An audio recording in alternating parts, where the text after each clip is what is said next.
오늘은 이 말씀 통해서 진짜 비전이란 무엇인가, 진짜 비전이란 무엇인가 이란 제목으로 은혜를 나누겠습니다. 보통 매년 7월, 8월 경에는 다음 세대 아이들과 청년부 우리 아이들이 성경학교와 수련회에 참여를 하게 됩니다. 부모 및 교사들은 아직 어린 아이들이지만 이 수련회 및 성경학교를 통해서 하나님을 인격적으로 아이들이 만나 하나님께서 부어주시는 비전 갖기를 기대하고 기도하죠. 부모라면 또 교사라면 그런 마음을 다 갖습니다. 왜냐하면 어린 나이에 비전을 갖게 되면 그 비전을 이루기 위해서 최선을 다해서 공부를 할 것이고 또 세상과는 다른 가치관을 가지면서 삶을 살아가기 때문에 부모로서 그렇게 고대를 하는 것이죠. 그래서일까요? 저도 어릴 적에 수련회에 가서 당시 전도사님들과 우리 목사님들을 통해서 비전에 관한 말씀을 참 많이 들었던 것 같습니다. 지금도 이렇게 곰곰이 생각을 해보면 벌써 수십 년 됐죠. 제가 중고등학교 다닐 때 여러분 생각을 해보면 전도사님들이 그렇게 이 비전에 관한 말씀을 참 많이 주셨던 것 같아요. 야, 너희들은 다니엘처럼 살아야 돼. 요셉처럼 살아야 돼. 항상 깨끗해야 돼. 이런 말을 참 많이 듣고 꿈을 가져야 해. 이런 메시지를 참 많이 들었습니다. 제가 신학대학원에 다닐 때 기회가 닿아서 한 학기 정도 기숙사에서 생활을 할 그런 기회를 얻게 되었습니다. 그때 좁은 방에서 4명의 전도사님들과 함께 생활을 하게 되었는데요. 4명의 전도사님이에요. 2명이 아닙니다. 좁은 방에 4명이 같이 사는 거예요. 그 가운데 나이가 많은 형님과 같은 전도사님이 계셨는데 첫날 그분께서 각자의 비전을 한번 말해보자 이렇게 제안을 하시더라고요.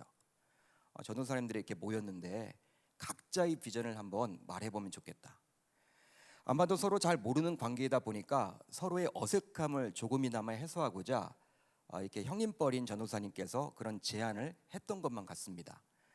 그때 어느 전도사님은 신학을 공부한 이후에 선교 훈련을 받고 이슬람권에서 선교할 것이라는 비전을 나누어 주셨어요. 자신이 고등학교 때부터 그 비전을 받았다라는 거예요. 그래서 하루빨리 이 신대원을 졸업해서 선교 훈련을 받고 젊은 날 자기는 이슬람 국가에 가서 복음을 전하겠다. 명확한 비전이 있더라고요. 얼마나 가슴이 뜨거운지 이 전도사님을 통해서 그 이야기를 들었는데 얼마나 제 마음이 막 뜨거운지 몰라요. 또 어떤 전도사님은 신대원을 졸업한 이후에 본인은 유학을 가겠다라는 것입니다. 미국으로 유학을 가거나 또 기회가 닿으면 영국으로 유학을 가서 신학을 깊이 공부해서 교수님이 되고 싶다. 이런 또 꿈을 나누어 주셨어요. 비전이 있는 거죠. 그리고 처음 비전을 나누고자 제안했던 전도사님은 형님뻘 전도사님이라고 제가 말씀드렸죠. 이분은 본래 대기업에서 과장으로 근무까지 하셨던 분인데 갑자기 몸이 아프게 되었고 그러다가 하나님의 부르심을 받고 신학대학원에 오게 된 거예요. 그래서 그런지 자신은 몸이 아픈 분들을 위한 사역을 하고 싶다며 이제 신대원을 졸업한 이후에 목사 안수를 받고 이제 큰 병원에 이렇게 가서 일하는 원목이 되고 싶다.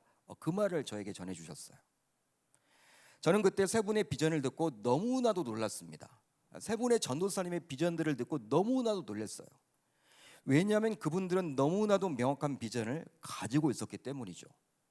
그리고 각자 자신의 비전을 이루기 위해서 결혼도 빨리 했더라고요.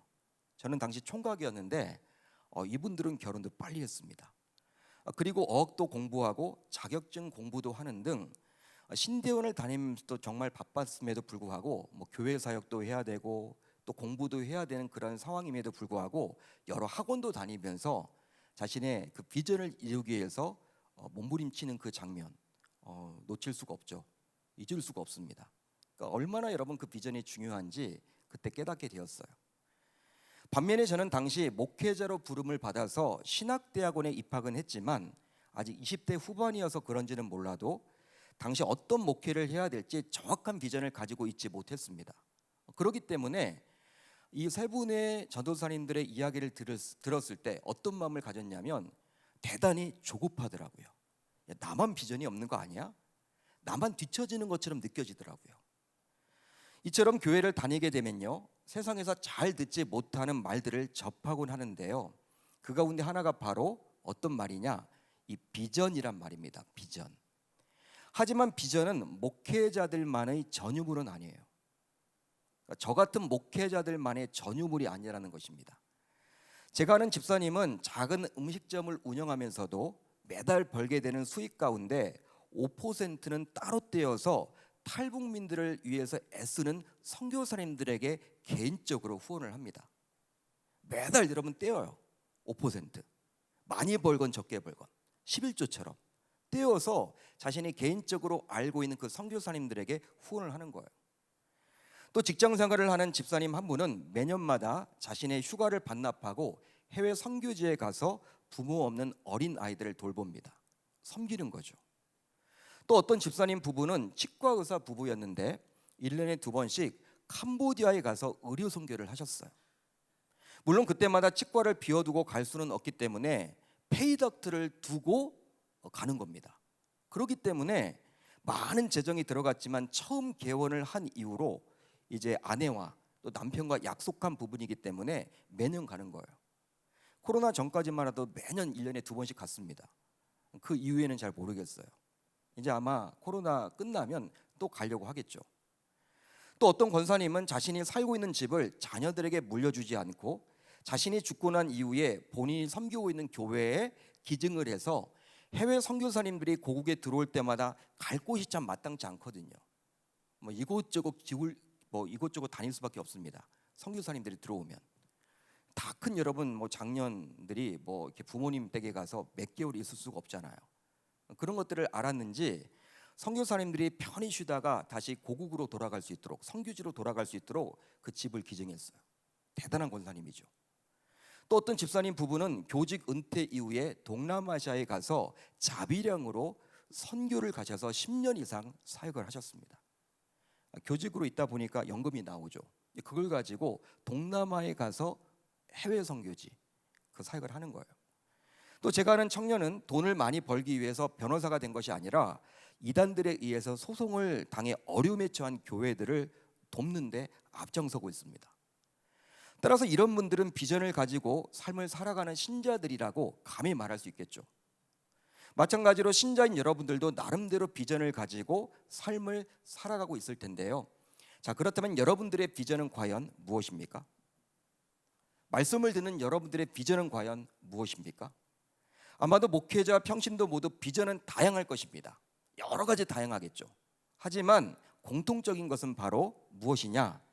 하나님 나라 확장을 위해 복음을 전하는 것이겠죠. 방법은 다양할 거예요. 그렇지만 하나님 나라 확장을 위해서 복음 전하는 것입니다. 저도 지금은 비전을 가지고 있는데요. 바로 어떤 비전이냐? 바로 계명교회의 담임 목사로서 우리 교회가 주님 기뻐하시는 교회요, 또 건강한 교회가 되도록 가이드 역할, 즉 목회를 하는 것입니다. 그런데요, 사도행전을 보게 되면 우리와 마찬가지로 사도 바울 역시 사도로 부르심을 받은 이후에 복음 전파가 그의 비전이 되었어요. 사도행전 9장에 나와 있는 다메섹 도상에서 부활하신 우리 주님을 만난 이후에 그의 인생이 180도 달라지게 되었죠. 그래서일까요? 사도행전을 보게 되면 바울의 1차 전도 여행, 2차 전도 여행, 3차 전도 여행, 그리고 로마 전도 여행이 나옵니다. 즉 사도행전만을 놓고 보면 바울은 총 4번에 걸쳐서 결코 쉽지 않은 전도의 여정을 가졌음을 알 수가 있는 거예요. 그 내용이 28장까지 나와 있죠. 한마디로 바울은 순회 전도자로서 여러 곳을 다니면서 그곳에 교회를 세웠습니다. 한 곳에서 목회했던 것이 아니라 바울은 이곳저곳 다니면서 가는 곳마다 교회를 세웠다라는 거예요. 자, 이제 오늘 우리가 살펴볼 사도행전 16장은 바울의 제2차 전도 여행의 시작을 그려주고 있는데요. 바나바와 함께했던 바울의 1차 전도 여행이 끝나고 이제 2차 전도 여행을 앞두게 되었습니다. 바울은 1차 전도 여행을 통해서 그야말로 여러 위협 속에서도 가는 곳마다 복음의 씨를 뿌렸어요. 가는 곳마다 복음의 씨를 뿌렸다는 거예요.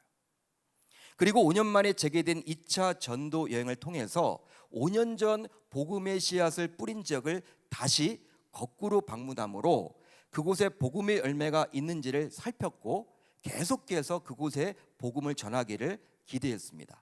그리고 그것을 시행했어요. 그런데 2차 전도여행을 앞두고 바울에게 큰 어려움이 닥치게 되었죠. 어떤 어려움이었습니까? 오늘 말씀을 보면 나와 있죠. 오늘 말씀 앞부분에 보면 나와 있습니다. 15장 하단을 보면 나와 있는데, 바로 마가 요한의 전도 여행 참여 문제로 그동안 자신을 아낌없이 도와주었던 바나바와의 관계에 큰 적신호가 켜지게 된 거예요. 당시 바울과 바나바와의 관계가 얼마나 심각했는지 누가는 다음과 같이 기록을 해주고 있습니다. 제가 읽어드릴게요. 서로 심히 다투어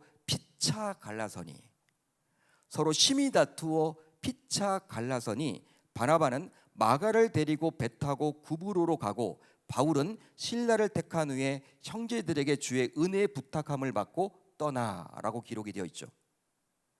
마가 요한은 바나바의 조카였습니다. 바나바의 개인적인 생질, 즉 조카였죠. 그런데 바울과 함께 했던 1차 전도 여행 당시 중도의 여행을 포기해 버렸어요. 그리고 집으로 돌아가 버렸어요. 아마도 마가의 다락방에 120명의 문도가 모여서 기도했음을 통해서 당시 마가 요한의 집이 대저택이었을 것으로 추정해 볼 수가 있습니다. 따라서 마가 요한은 당시 부잣집 도련님이었습니다. 부잣집 도련님. 마가 요한은 당시 청년이었습니다. 그러니까 본인이 부자가 아니라 그 부모님이 부자였던 거예요. 그래서일까요? 어려운 전도 여행을 하면서 마가 요한은 중도에 포기하고 돌아가 버렸던 거예요. 이런 전력을 가진 마가 요한이었기에 바울은 2차 전도 여행에서는 처음부터 그 마가 요한을 데려가지 않으려고 했던 거예요. 데려가지 않으려고 했던 것이죠. 반면에 바나바는 자신의 조카이기도 했지만 아직 앞날이 창창한 젊은 청년이었기에 마가 요한에게 한 번 더 기회를 주면 좋겠다라고 바울에게 이야기했던 것이죠. 그러니까 조카이기 전에 아직 젊다라는 거예요. 기회 주면 좋잖아. 그 말을 지금 해주고 있는 것이죠. 만약 여러분들이 이 둘을 중재한다면, 바울과 바나바를 중재한다면 여러분들이 누구의 손을 들어주고 싶으십니까? 여러분들은 바울의 손을 들어주고 싶어요? 아니면 바나바의 손을 들어주고 싶어요? 한번 답을 해보세요. 아마도 세상과는 분명히 다른 교회라는 이유만으로 바울보다 바나바의 손을 들어주어야 한다라고 주장하는 신자들이 훨씬 많을 것입니다. 하지만 바울은 바나바의 보증으로 예루살렘 교회에서 인정을 받아서 결과적으로 1차 전도 여행도 갈 수 있었기에 그야말로 바나바가 너무나도 고마운 존재였음에도 불구하고 바울은 바나바의 주장을 따르지 않고 마가 요한을 데리고 가지 않겠다라고 다짐합니다. 그리고 결정을 내려버려요. 아니라는 것이죠. 결국 이런 갈등의 골을 해소하지 못하고 바나바와 바울은 따로 갈라서 버립니다. 그리고 각자 전도여행을 떠났어요. 당시 얼마나 이 둘의 갈등의 골이 깊었는지 누가는 어떻게 표현을 해주고 있습니까? 서로 심히 다투었다. 여러분, 그냥 다투었다라고 나와 있어도 좋을 텐데 서로 심히 다투었다. 심히라는 단어가 쓰여 있죠. 심히 다투었다. 그러니까 여러분들 몸싸움만 하지 않았지 거의 논쟁으로 한 거예요. 논쟁. 아주 여러분 다툰 거예요. 감정의 골이 깊겠죠. 결국 바나바는 마가 요한을 데리고 구브로, 즉 지금의 키프로스로 갔으며 바울은 신라를 택하여 2차 전도 여행을 본격적으로 시작하게 되었습니다. 자, 그런데요, 한 가지 흥미로운 점이 있으니 사도행전은 더 이상 바나바와 마가 요한의 행적은 기록해주고 있지 않다라는 거예요. 더 이상 바나바 이름이 나오지 않습니다. 마가 요한의 이름도 나와 있지 않아요.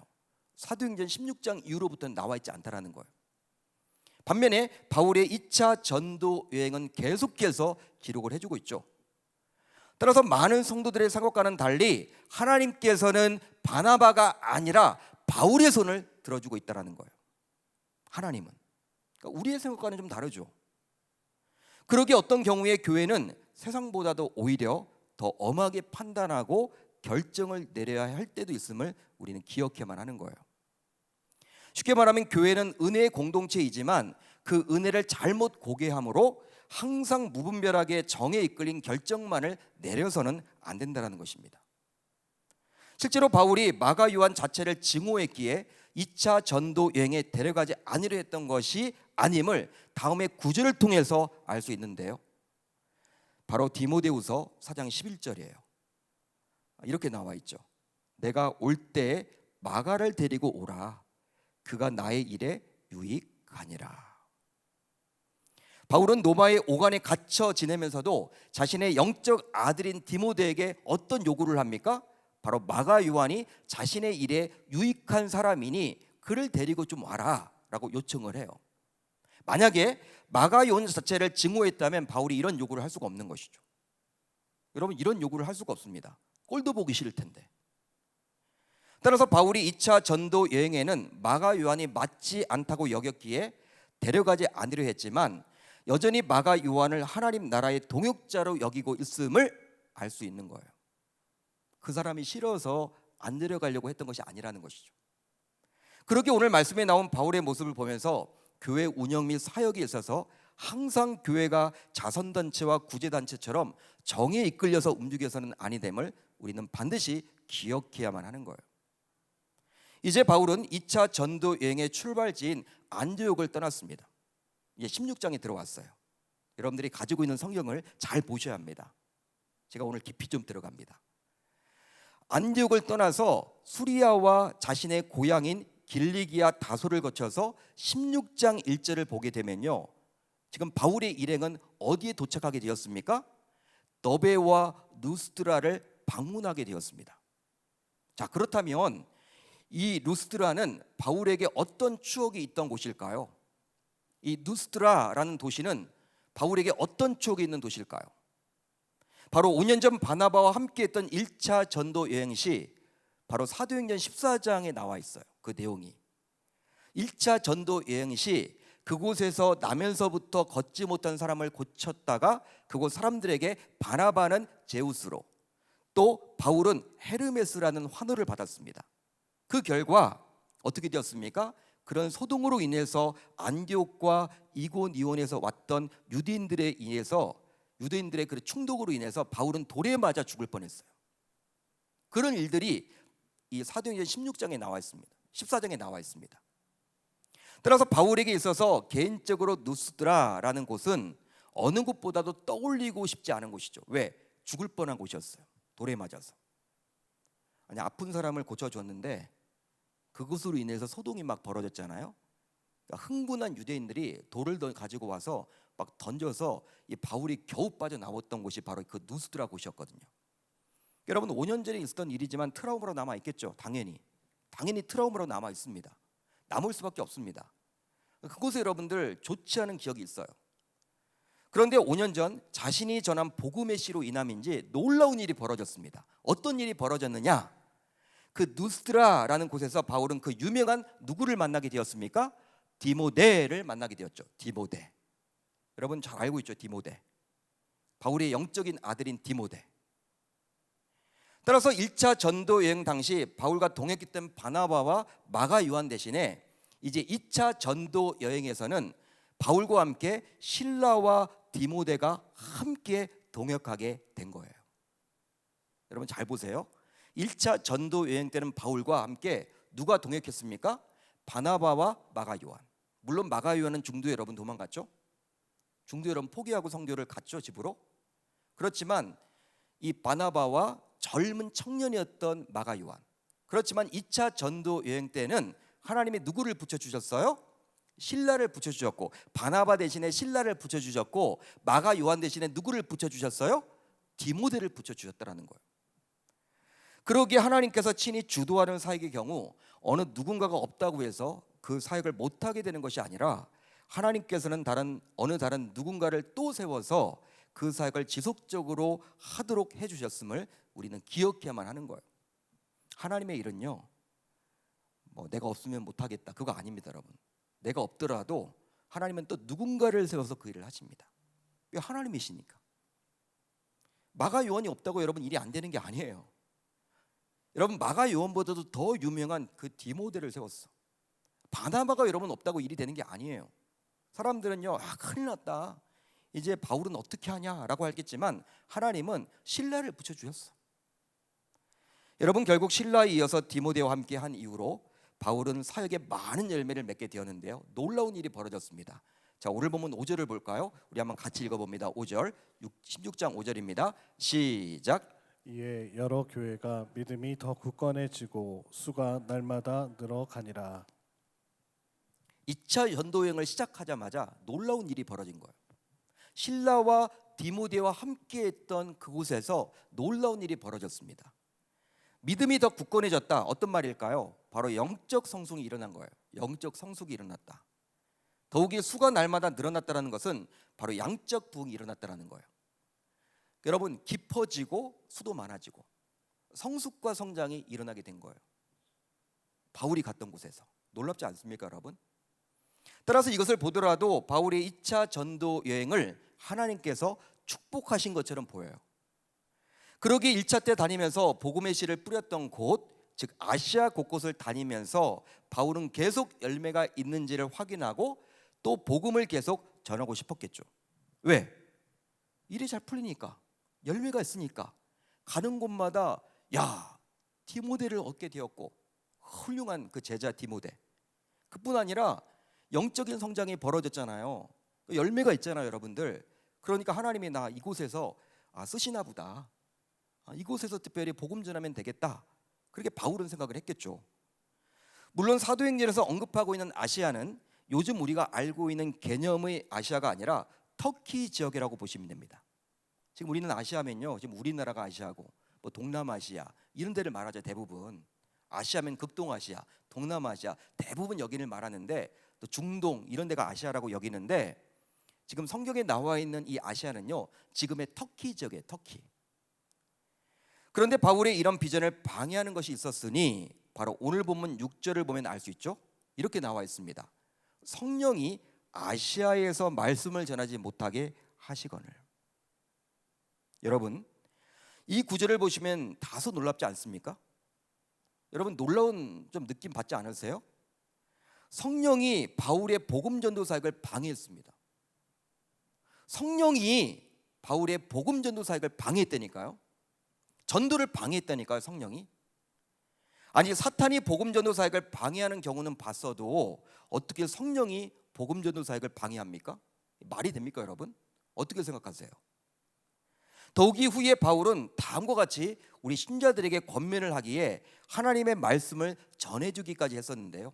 바울은 이런 말까지 남겼습니다. 후에 너는 말씀을 전파하라. 때를 얻든지 못 얻든지 항상 힘쓰라. 할렐루야, 할렐루야. 그러니까 어느 곳에 가든지 간에 어느 때든지 간에 복음 전해라, 그 말 아닙니까? 따라서 성령이 바울에게 아시아에서 복음 전하지 못하도록 말했지만, 당시 아무리 바울이더라도 자신이 전하고 싶은 아시아에서 바울은 계속 복음을 전하고자 했던 거예요. 성령이 이제 바울에게 말을 하겠죠. 음성을 들려주겠죠. 그렇지만 바울은요, 그게 성령이 말하는지를 듣지 못했어. 인정할 수가 없었어. 왜? 아니, 복음은 어느 곳에 가든지 간에 전해야지. 어떻게, 이건 성령 아니겠지, 마귀겠지. 마귀가 못하게 하는 걸 거야. 그렇게 아마도 여러분 생각했을지도 몰라요. 왜? 또 사역의 열매가 있잖아, 가는 곳마다. 예? 믿음이 굳건해지고 사람들의 숫자가 점점 교회마다 늘어나고 있는데, 폭발적인 성장이 일어나는데, 이것은 하나님이 하시는 거지 뭐, 그런 생각으로 여러분 그곳을 떠나고 싶지 않았을 거예요. 그러기에 오늘 보면 6절 하반절을 7절 상반절을 보시면 바울은 계속 아시아 지역에 머물러 있었습니다. 자, 이제 다음의 사진을 한번 보겠습니다. 사진을 보시면요, 여러분들 이렇게 제가 파란색으로 이렇게 딱 줄친 부분만 여러분들이 보시면 될 것 같아요. 이 사진을 보면서 6절 하반절로 7절 상반절을 한번 보겠습니다. 그 사진을 보여주세요. 제가 읽어드릴 테니까 사진을 보여주세요. 그들이 부르기아와 갈라디아 땅으로 다녀가, 여러분 부르기아 찾아보세요. 그리고 갈라디아 땅으로 다녀가 무시아 앞에 이르러, 무시아 보이죠 여러분? 비두니아로 가고자 애쓰되. 바울은 우선 부르기아와 갈라디아 땅으로 갔습니다. 그리고 무시아 앞에 이르러 어디로 가려고 애를 썼습니까? 비두니아로 가고자 애를 썼다고 나와 있죠. 그런데 사진에서 보면 알 수 있듯이 비두니아는 당시 아시아 북쪽으로 올라가야만 했던 곳이에요. 그러니까 무시아에서 여러분 비두니아로 가는 것은요, 아시아로 여러분 다시 가는 거야. 그러니까 그러니까 성령은 계속 아시아에서 떠나라고 말을 하고 있는데 아시아 아니라고 이야기하는데 바울은요 계속 아시아에서만 머물고 있는 거야. 계속 말을 하나님이 말해도 듣질 못해요. 왜? 너무 일이 잘 풀리니까, 열매가 있으니까. 그만큼 바울은 디모데란 좋은 사람도 얻고 가는 곳마다 많은 사역의 열매를 맺게 된 아시아 지역에서 계속 복음을 전하자고 했던 거예요. 너무 좋으니까, 열매 맺으니까, 좋은 사람들을 만나니까. 이것보다 여러분들 더 좋은 게 어디 있어요? 하지만 예수의 영인 성령이 이런 바울의 전도를 허락하지 않으셨죠. 예수의 영이 허락하지 아니하시는지라. 예수의 영은 바로 성령 하나님을 말하는 거예요. 그래서 바울은 결국 무시아를 지나 해변 도시였던 어디로 가게 되었습니까? 드로아로 가게 되었습니다. 드로아. 그런데요, 드로아에서 밤을 맞게 된 바울은 환상이란 개인적인 체험을 갖게 되었어요. 환상이란 개인적인 체험을 하게 되었다라는 거예요. 자, 오늘 본문 9절을 볼까요? 우리 한번 같이 읽어봅니다. 9절 시작.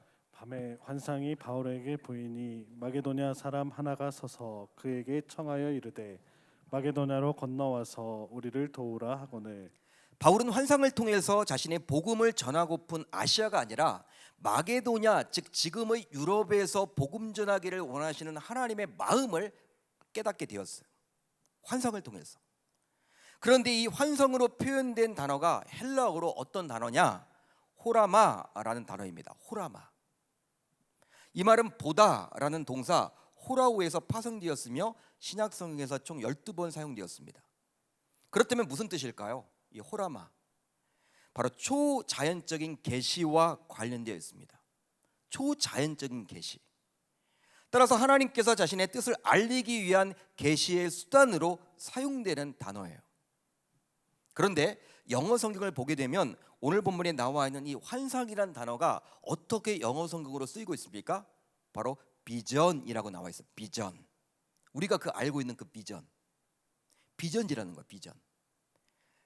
그러기에 보통 우리 신자들이 말하는 비전이 바로 이 환상을 말하는 것입니다. 하나님의 계시를 말하는 거예요. 그렇습니다. 하나님께서는 말로 해서 바울이 자신의 고집을 꺾지 않고 계속 아시아에서 머물면서 복음을 전하자 이제 친히 보여주신 거예요. 나타나 주신 거예요. 아니라는 것이죠. 여러분, 이런 지극히 개인적인 환상을 체험하게 된 바울은 이제 다음과 같이 행동하게 되었는데요. 자, 오늘 본문 10절입니다. 너무 중요합니다. 10절 같이 읽습니다. 시작. 바울이 그 환상을 보았을 때 우리가 곧 마게도냐로 떠나기를 힘쓰니 이는 하나님이 저 사람들에게 복음을 전하라고 우리를 부르신 줄로 인정함이로라. 자, 이 구절을 보면 두 가지를 우리가 주목해서 봐야만 해요. 두 가지. 우선 인칭의 변화입니다. 인칭의 변화. 이제까지는 많은 인칭이 너희로 나왔죠. 너희로 나왔습니다. 사도행전 1장부터 16장까지는 너희로 나와 있어요. 그런데 이 구절부터 우리로 나옵니다. 우리. 1인칭 복수형으로 나와 있다는 거예요. 이것은 사도행전의 저자인 누가가 이제 바울과 드디어 동행했음을 알 수가 있는 거예요. 바울이 거기에 들어가 있는 거야. 실제 바울은 몸이 약했다고 합니다. 성경학자들에 따르면 바울은 간질이 있었다고 그래. 간질. 말씀 전하다가 여러분들 막 입에 거품 물고 막 넘어진다, 쓰러진다. 제대로 되겠습니까?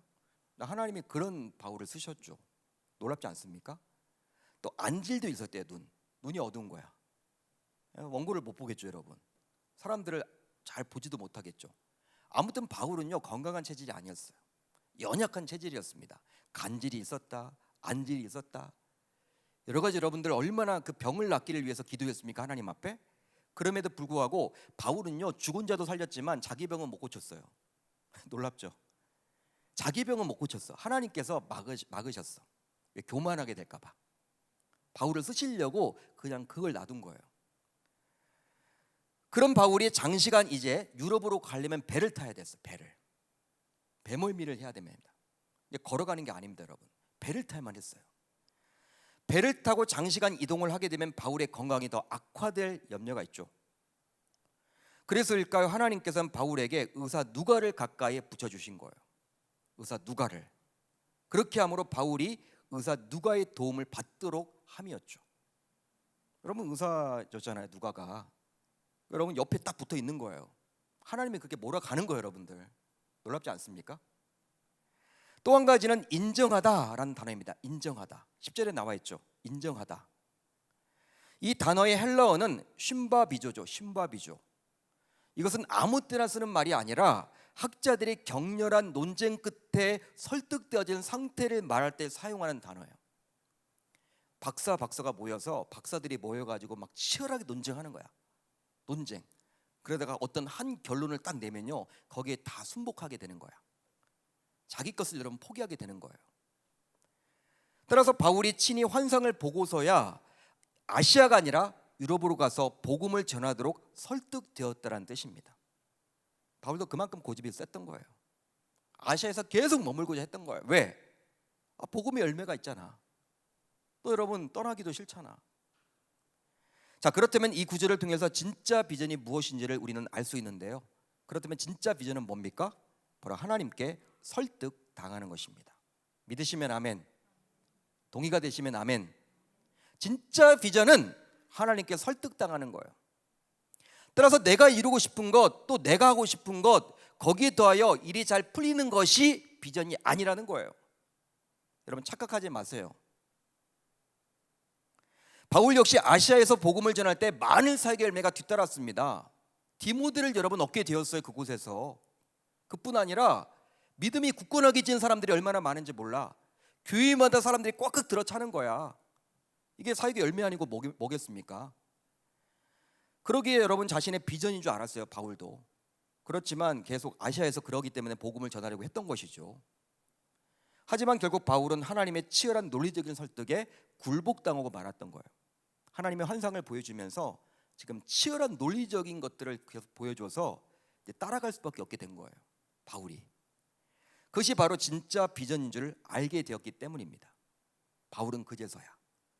그렇습니다. 바울은 한 치 앞을 내다보지 못했죠. 바울은 한 치 앞을 내다보지 못했어요. 하지만 하나님께서는 1차 전도 여행 당시의 멤버였던 바나바와 마가 요한이 아닌 유럽 전도 여행에 맞는 새로운 멤버였던 실라와 디모데와 누가를 붙여주셨습니다. 그런데 우리가 잘 알다시피 디모데의 아버지는 헬라인이었어요. 헬라인. 그 구절이 어디 나와 있습니까? 여러분 16장 여러분 1절을 보시면 이렇게 나와 있죠. 디모데라 하는 제자가 있으니 그 어머니는 믿는 유대 여자요 아버지는 누구다? 헬라인이라. 여러분 헬라인, 아버지가 헬라인이었기 때문에 유럽 문화에 익숙한 자였어요. 당시 로마에 여러분 식민 지배를 받았습니다. 근데 로마라는 나라는요 문화적으로 헬레니즘 문화였어요. 그리스 문화. 근데 아버지가 헬라인이야. 헬러에 여러분 능통해요. 헬러에 능통해. 아주 여러분 유럽 선교에 적합한 사람을 하나님이 딱 붙여주신 것이죠. 그뿐만이 아닙니다. 신라는 바울과 마찬가지로 당시 로마 시민권을 가지고 있었습니다. 로마 시민권. 어디에 나와 있느냐? 여러분들 16장 37절을 보세요. 이렇게 나와 있죠. 바울이 이르되 로마 사람인 우리를. 바울과 신라가 지금 옥에 갇혀 있는데 여러분 바울이 이르되 로마 사람인 우리라고 이야기했기 때문에 자신도 로마 시민이지만 누구도 로마 시민이라는 거예요? 신라도. 당시 여러분 로마 시민권을 가지고 있다. 대단한 겁니다, 여러분. 대단한 거예요. 함부로 여러분 죽음 당하지도 않죠. 그 시민권을 가지고 있으면. 그러니까 유럽 문화에 유럽 여러분 전도에 선교에 아주 적합한 사람을 하나님이 보내주신 거예요. 붙여주신 거예요. 따라서 1차 전도 여행처럼 아시아 지역에서만 복음을 전했다면 바나바와 마가 요한이 필요했겠지만 왜? 그 아시아 지역은 유대인들이 많았습니다. 유대인들. 그렇기 때문에 바나바가 여러분 어떤 사람이었습니까? 예루살렘 교회의 평신도 지도자 아닙니까? 유대인입니다. 예루살렘 교회 여러분 유대인, 평신도 지도였기 때문에 아시아 지역에서 큰 역할을 했어요. 큰 영향력을 끼쳐요. 마가요한도 마찬가지죠. 예루살렘에 집이 있습니다. 유대인입니다. 그렇기 때문에 그들은요 아시아 지역에서는 영향을 끼쳐. 그러니까 1차 전도 여행 때는 필요했단 말이에요. 하지만 이제 유럽 전도 여행을 해야만 하기에 하나님께서는 바나바와 마가 요한 대신에 실라와 디모데와 누가를 바울에게 붙여주셨던 거예요. 이처럼 하나님께서는 바울이 미처 내다보지 못한 것까지도 미리 내다보시고 준비를 해주셨습니다. 여러분, 그렇다면 왜 하나님께서는 이 바울을 아시아 지역이 아니라 왜 유럽으로 보냈을까요? 처음에 여러분들 하나님께서 이 사도 바울을 부르셨을 때 사도행전 9장을 보게 되면 어떻게 나와 있습니까? 이방인을 위한 나의 도구라고 나와 있죠. 이방인을 위해서, 이방인을 구원하기 위한 나의 도구로 이 바울을 세웠다라고 하나님은 말씀해 주셨죠. 그러니까 유대인들을 위해 세워진 도구가 아니라는 거예요. 그러니까 여러분, 1차 전도 여행 때는 이제 아시아 지역을 다니면서 유대인들에게 복음을 전했겠죠. 그렇지만 2차까지 가서 거기에 또 갈 필요가 없다라는 거야. 그건 다른 사람이 할 거라는 거예요. 너는 유럽으로 가라는 거야. 왜? 하나님께서는 그를 이방인을 위한 구원의 도구로 사용하고자 했기 때문에. 그러니까 하나님의 여러분 시간표가 쫙 있는 거예요. 바울은 그걸 몰랐던 것이죠. 하나님은요, 미리 바울이 내다보지 못한 것까지도 여러 사람들을 붙여주시면서 자신의 여러분들 계획을 차근차근 해 나갔다라는 거예요. 따라서 신자인 우리는 내 이름을 높이기 위한 비전을 가져서는 아니 되고, 또 어떤 사에게 열매가 있다고 해서 무조건 비전으로 삼아서는 아니 될 줄로 믿습니다. 오직 하나님의 계획에 철저히 설득되어진 비전을 가져야만 하는 거예요. 하나님에게 여러분 우리가 굴복 당하셔야 하는 것입니다. 하나님에게 우리가 순복 당하셔야만 하는 거예요. 비록 그것이 쉽지 않고 혹은 어려움이 닥친다고 하더라도 그걸 해나가야만 하는 거예요. 그러기에 이 3.1림에 나오신 우리 모두 자신이 가진 비전이 오늘 말씀에 비추어서 진짜 비전인지 확인하고 점검하는 이 밤이 될 수 있기를 우리 주님의 이름으로 축원합니다. 여러분, 어떤 비전이 있으십니까? 여러분들의 자녀가 어떤 비전 갖기를 원하십니까? 혹시 그 자녀의 이름을 높이기 위한 목적 아닙니까? 자녀가 여러분들 왜 돈을 많이 벌어야 합니까? 제가 앞에서 쭉 나열했던 분들은요, 제가 6개 교회에서 경험했던 집사님, 권사님들의 이야기예요. 대단하지 않습니까? 평신도 사역자들. 저는 그런 우리 평신도 귀한 일꾼들을 바라볼 때마다 야, 대단하다. 참 믿음이 대단하다. 천국에 가면 목회자인 나보다 참 상급이 크겠다. 그런 여러분 생각을 할 때가 많아요. 우리 교회도 여러분 얼마나 대단합니까? 아니, 천안까지 이사 가셨는데 천안에서 여러분 매주 나오세요. 평택까지 이사 가셨는데 나오세요. 화성까지 이사하셨고, 일산까지 이사하셨고, 송파구까지 이사하셨고, 인천까지 이사하셨고. 나는 과연 나올 수 있을까? 쉽지 않을 것 같아요. 그런데도 불구하고 교회를 사랑해서 그렇게 나오시는 그분들이 있다라는 거예요. 여러분들이 어떤 비전을 가지고 있습니까? 이 밤 여러분들의 자녀가 어떤 비전 갖기를 원하세요? 오늘 말씀에 비추어서 그게 내 이름을 드러내기 위한 목적, 나의 자녀가 단순히 잘 되기 위한 목적이 된다면 그건 진짜 비전이 아니라는 거예요. 진짜 비전은 무엇입니까? 하나님께 철저하게 설득당하는 것입니다. 하나님께 설득당하는 게 바로 비전이에요. 비전. 그게 환상이라는 거예요. 이 밤 이제 이 말씀 붙들고 우리가 찬양하고 기도하는 가운데 나의 비전을 점검해 보시고, 내가 특별히 그렇게 살지 못했다면 하나님 앞에 회개하고 돌아가는 저 여러분들이 다 되실 수 있기를 우리 주님의 이름으로 축원합니다.